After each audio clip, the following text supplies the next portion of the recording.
பார்த்து கொண்டிருப்பது 24 நியூஸ் தமிழ். வணக்கம். 24 நியூஸ் தமிழ் செய்திகளுக்காக செய்தி வாசிப்பவர் வித்யா.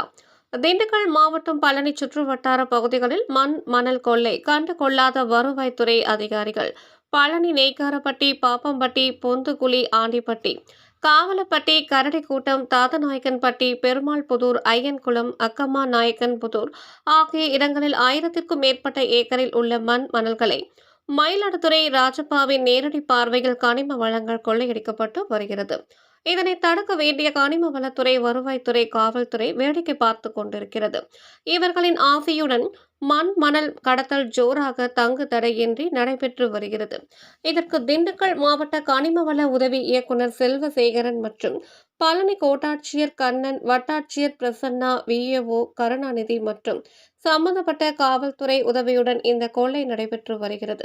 பட்ட பகலில் நூற்றுக்கணக்கான லாரிகள் நகருக்குள் நுழைந்து செல்வதால் போக்குவரத்து பெரிதும் பாதிக்கப்பட்டுள்ளது. விபத்து ஏற்பட வாய்ப்புள்ளது. தடுக்க வேண்டிய போக்குவரத்து காவல்துறையும் வேடிக்கை பார்க்கிறது. இப்படி அனைத்து துறைகளிலும் கொடுப்பதை கொடுத்துவிட்டு தாராளமாக கனிமங்களை கொள்ளையடித்து வருகின்றனர். இவர்கள் தான் தடுக்கவில்லை என்றால் மாவட்ட ஆட்சியர் சரவணன் நடவடிக்கை எடுக்கலாம்.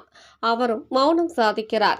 அரசியல்வாதிகளும் உடந்தையாக இருந்து கனகச்சிதமாக கனிம வளங்கள் கொள்ளையடிக்கப்பட்டு வருவது சமூகத்தில் பெரும் அதிர்ச்சியை ஏற்படுத்தி உள்ளது.